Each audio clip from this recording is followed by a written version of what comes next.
আমরা যখন কিছু মানুষের সঙ্গে নিজেকে ওতপ্রোতভাবে জড়িয়ে ফেলি, একটা সময় যে মানুষটার উপর আমরা নির্ভরশীল থাকি কিংবা যেই মানুষটিকে আমরা বেশি ভালোবাসি, বেশি আগলে রাখি, সেই মানুষটিও না নিজের স্বাচ্ছন্দ্য বোধ করতে বেশি ভালোবাসে, নিজের মতো জীবনযাপন করতে বেশি পছন্দ করবে।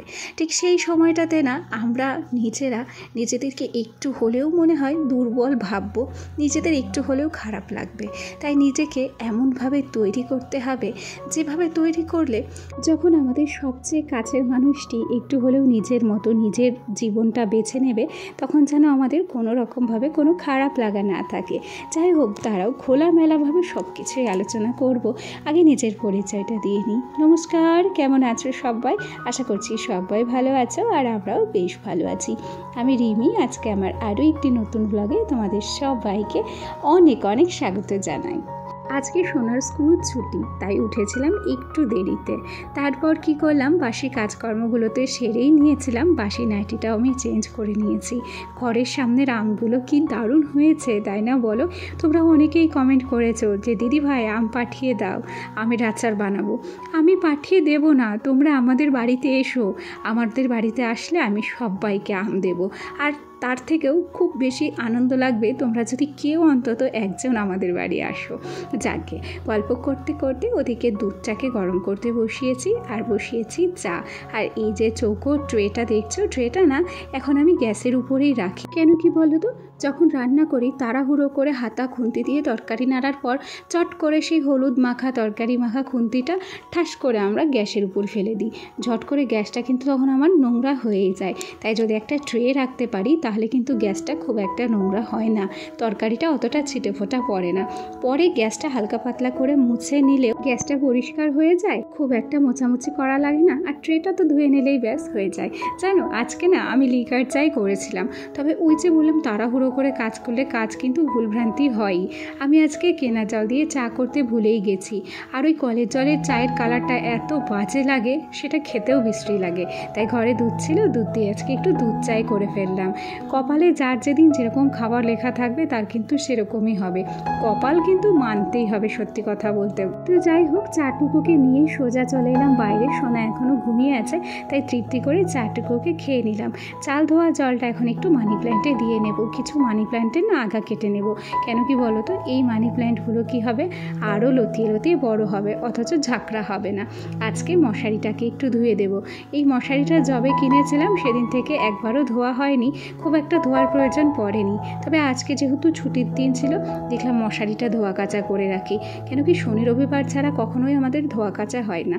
তবে আজ যেহেতু মে দিবসের ছুটি, সেই ছুটির সুযোগটাকে নিয়ে ধোয়া কাচার পাটটা এখন চুকিয়ে নেওয়ারই চেষ্টা করছি। যাই হোক, একটা বিছানার চাদরও ভিজিয়ে দিয়েছি, সেই সাথে মশারিটাকেও ভিজিয়ে সোজা কলের পরে রেখে এখন একটু চলে এলাম বিছানাটাকে গোছাতে। দেখো, আমরা প্রত্যেকটা মেয়েরাই না স্বাবলম্বী হওয়ার চেষ্টা করি। আসলে আমাদের নিজেদের হাতে কিছু পরিমাণ অর্থ, কিছুটা টাকাও যদি থাকে, তাহলে সব সময় সবার টাকার উপরে নির্ভর করতে হয় না। তার উপরে যে সবারই আর্থিক অবস্থা ভালো তাও কিন্তু নয়। এর মধ্যে অনেক মেয়েরা আছে, অনেক বউরা আছে যারা হয়তো নিজে কিছু উপার্জনের মাধ্যমে সংসারটাকে উন্নতি করার চেষ্টা করে, আর সবচেয়ে বড় কথা নিজের স্বামীর একজন ব্যাক সাপোর্ট হয়ে দাঁড়ানোর চেষ্টা করে। তবে হাতের কাজ শিখে রাখা ভালো। তবে সবাই যে হাতের কাজ করতে পারে তাও কিন্তু নয়। হাতের কাজ এমন একটা জিনিস যেটার মাধ্যমে তুমি না কিছু পরিমাণ অর্থ উপার্জন করতে পারবে, আর সেই টাকা দিয়ে কিছু না কিছু পরিমাণ শখও কিন্তু আমাদের পূরণ করা হয়ে যায়। তবে অনেকেই তো আছে হাতের কাজ করতে জানে না, অথচ বাড়িতে বসেও থাকে, দিনও কাটে না। জানো, এই যে আমরা ভিডিওগুলো করি, এই কথাটা সত্যি যে আমাদের যাদের বর চাকরি করে কিংবা যাদের আর্থিক অবস্থা ভালো, তারা সোশ্যাল মিডিয়ার টাকার উপর না হয় নির্ভর নাই করলো, তবে এমনও কিছু গৃহবধূ আছে যাদের এই সোশ্যাল মিডিয়ার টাকার মাধ্যমে কিছু না কিছু অন্তত হেল্প হয়। তাই বাড়ি বসে না থেকে এই যে দৈনন্দিন কাজগুলো আমরা করি, এগুলোকে তো আমাদের প্রত্যেক দিনই করতে হয়। সেগুলোকেই যদি ক্যামেরা বন্দি করে একটা গল্প আকারে সবার সামনে প্রেজেন্ট করতে পারি, একদিন না একদিন এমনও তো হতে পারে যে খুব সামান্য থেকে সামান্য ঘরের বউও দাঁড়িয়ে গেছে, সে তার স্বামীকে কিছু না কিছু পরিমাণ সাহায্যও করতে পেরেছে, তাই না বলো? আসলে ভিডিও করা কিন্তু সত্যিই খারাপ না। আমরা এমন তো কোনো কিছু দেখাই না ভিডিওর মাধ্যমে যার দ্বারা লোকে খারাপ বলবে। তবে গ্রাম সাইডটা একটু আলাদা। আমি যখন ভিডিও করি অবাক হয়ে কিন্তু আশেপাশের লোক দেখে, কিংবা তাদের চাউনিতে, তাদের দৃষ্টিভঙ্গিতে বুঝতে পারি যে ব্যাপারটা তারা পছন্দ করে না। তবে দেখো, আমারও কিন্তু এমন ব্যাপার নয় যে সোশ্যাল মিডিয়ার টাকাতেই চলতে হবে। এটাকে কিন্তু একটু শখের বশেই নিয়েছি বলতে পারো। তবে হ্যাঁ, স্বাবলম্বী হওয়ার একটা চেষ্টা অবশ্যই আছে। এখন কপালে যদি সাথ দেয় অবশ্যই একদিন হয়তো স্বাবলম্বী হয়ে উঠতে পারবো, তাই না? দেখো, জীবন মানেই চড়াই উতরাই। ঠিক তেমনই এই সোশ্যাল মিডিয়ায় ভিডিও করার ক্ষেত্রেও অনেক চড়াই উতরাই পার করতে হয়। তবে কপাল সঙ্গ যদি দেয় তাহলে হয়তো একদিন সব বাধা বিপত্তি কাটিয়ে আমরা এগিয়ে যেতে পারবো। এই আশা নিয়েই কিন্তু প্রত্যেকটা দিন তোমাদের সামনে আসি। আসলে ওই যে বলে, আশাই কিন্তু মানুষকে বাঁচতে সাহায্য করে গো। তার উপরে আরও একটা কথা হচ্ছে, এই যে এখন বাচ্চা কাচ্চা সামলে আমরা হয়তো সময় পাচ্ছি না, তবে এমন একটা দিন আসবে যখন আমাদের বাচ্চারা বড় হয়ে যাবে, তখন তারা সব ক্ষেত্রে আমাদের উপর আর নির্ভরশীল হবে না। তখন কি হবে জানো তো? আমাদের সময়টাও কাটতে যাবে না। তাই ভাবি এই ভিডিওর মাধ্যমে, এডিটিংয়ের মাধ্যমে, তোমাদের সামনে আসার মাধ্যমে যদি একটু হলেও নিজের সময়টা কাটিয়ে রাখতে পারি, তাহলে এর থেকে বেশি ভালো কিছু আর কিন্তু হয় না।